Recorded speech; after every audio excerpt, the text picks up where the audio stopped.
പിന്നെ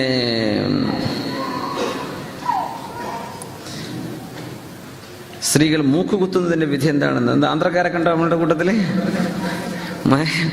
ബോംബെക്കാരൊക്കെ അല്ല അങ്ങനെ മൂക്കിന് കുത്തുന്ന ആൾക്കാരെ. പിയേഴ്സിങ്ങിനെ സംബന്ധിച്ച് ഷറഈന്റെ കാഴ്ചപ്പാടുകൾ എന്താണെന്ന് നമ്മൾ വിശദമായിട്ട് നോക്കാം. എൻ്റെ സ്കൂളിൽ ഒരു കുട്ടി ചോദിച്ചപ്പോൾ കഴിഞ്ഞ ബുധനാഴ്ച ചോദിച്ചു ഇതേപോലെ പിയേഴ്സിങ്ങിനെ പറ്റി വെച്ചിട്ട്. അപ്പോൾ കുട്ടി പുതിയതായിട്ട് വന്ന കുട്ടിയാണ്, മുസ്ലിമാണ്, കനേഡയിലൊക്കെ ജീവിച്ചതാണ്. കുട്ടിക്ക് ഒന്നും അറിയില്ല, അങ്ങനെയാണ്, വേഷം പോലും അങ്ങനെയാണ്, എന്ത് ചെയ്യാൻ പറ്റും?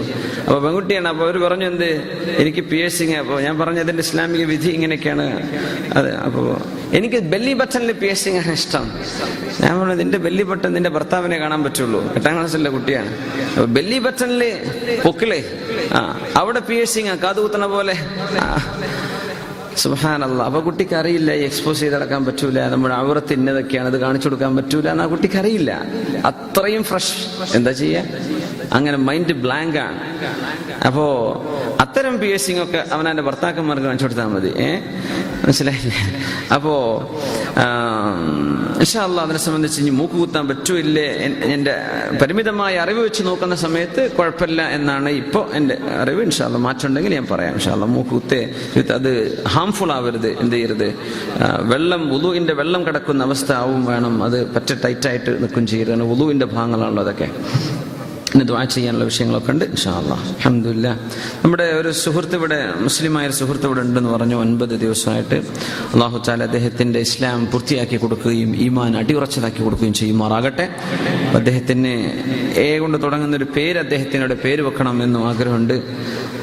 അത് ഉസ്താദ് പേരിടണമെന്നാണോ പറഞ്ഞല്ല, നമ്മുടെ പേര് സജസ്റ്റ് ചെയ്താൽ മതിയോ? നൗഫലോടെ ആയിക്കോട്ടെ, ഇൻഷാ അല്ലാഹ് കഴിഞ്ഞതിന് ശേഷം നമുക്ക് കാണാം ഇൻഷാ അല്ലാഹ്. ആയിക്കോട്ടെ.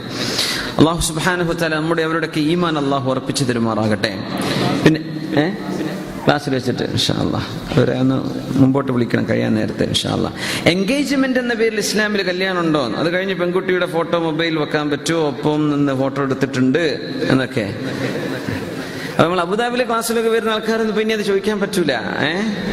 അല്ലേ? നിങ്ങൾക്ക് മനസ്സിലായല്ലോ. എൻഗേജ്മെന്റ് എന്ന് പറഞ്ഞ സംഗതി അഖദ് നിക്കാഹ് നടന്നിട്ടില്ലെങ്കിൽ നിക്കാഹ് സവ്വജ്തുക വ അൻകഹ്തുക എന്ന് പെണ്ണിന്റെ രക്ഷിതാവ്, പെണ്ണിന്റെ വലി എന്ന് പറഞ്ഞ പെണ്ണിന്റെ രക്ഷിതാവ് അത് ചെയ്തു തരാത്ത കാലത്തോളം ആ പെണ്ണിനെ വരനായിട്ടില്ലല്ലോ, പ്രതിശ്രുത വരന് കാണലോ സംസാരിക്കലോ ഒന്നും അനുവദിക്കപ്പെടുകയില്ല. ഫോട്ടോ എടുക്കാൻ നിൽക്കും വേണ്ട, നിങ്ങൾ അവർക്ക് ചാറ്റിങ്ങോ ഒന്നും നടത്തണ്ട, അതിനൊന്നും സമയമായിട്ടില്ല. കാരണം അഖദ് ആയിട്ടുള്ളൂ. വേണമെങ്കിൽ നിങ്ങൾക്ക് പിന്മാറാം, അവർക്ക് പിന്മാറാം.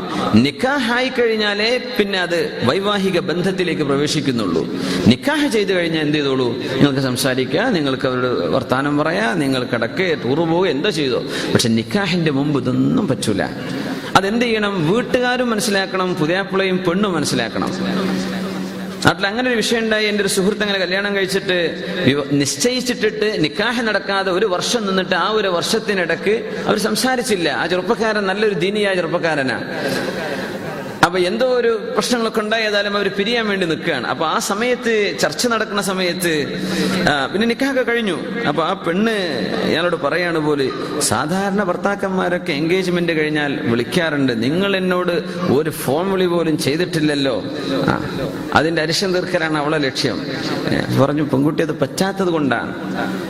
എന്നാലും കൂടെ അന്ന് എന്നോട് സംസാരിച്ചിരുന്നെങ്കിൽ എന്റെ ഇഷ്ടാനിഷ്ടങ്ങളൊക്കെ എന്ന് അന്ന് പറയാമായിരുന്നു. എന്നാ പിന്നെ ഈ നിക്കാഹ് കഴിഞ്ഞിട്ട് പിരിയേണ്ട അവസ്ഥ ഉണ്ടാകുമായിരുന്നില്ലല്ലോ. അത് ഒരു എക്സ്ക്യൂസേ പറയാൻ പാടില്ല. അങ്ങനെ അതൊക്കെ വിവാഹം നിശ്ചയിച്ച് നിക്കാഹ് നടക്കുന്ന സമയത്ത്, നിക്കാഹിന്റെ സമയമാകുമ്പോഴേക്കും അതൊക്കെ അവരുടെ വീട്ടുകാരിൽ നിന്ന് നിങ്ങളുടെ പെങ്ങന്മാരോ നിങ്ങളുടെ ഉമ്മയോ നിങ്ങളുടെ ഇളാമയോ നിങ്ങളുടെ ബന്ധുക്കളോ ചെന്ന് ആ വിഷയം അന്വേഷിച്ച് പഠിക്കുക, അത്രേ പറ്റുള്ളൂ.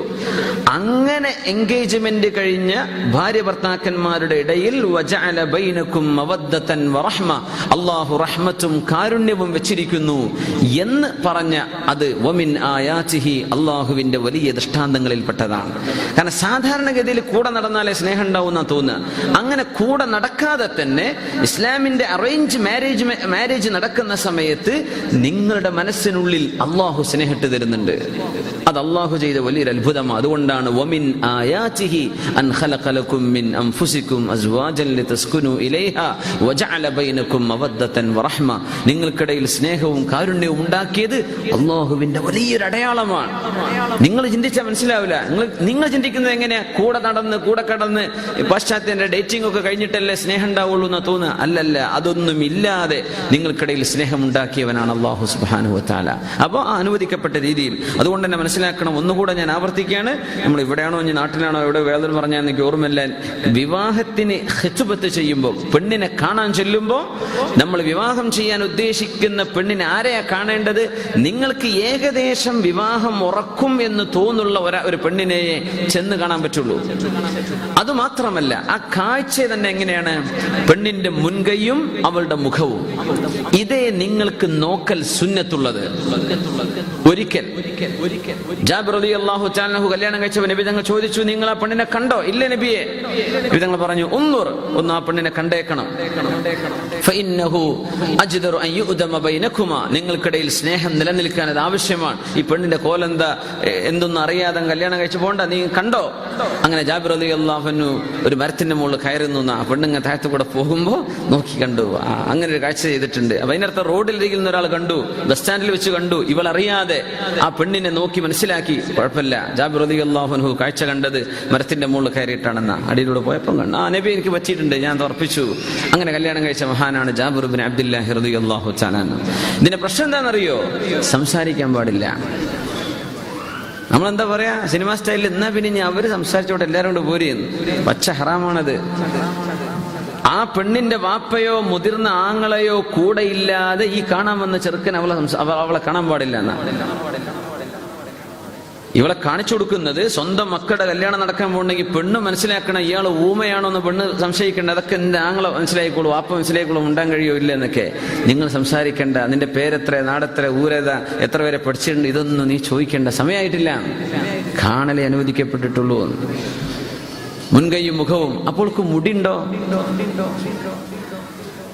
അതൊക്കെ എന്റെ പെങ്ങന്മാര് പോയി കണ്ടോളൂ, ഉമ്മയൊക്കെ പോയി കണ്ടോളൂ.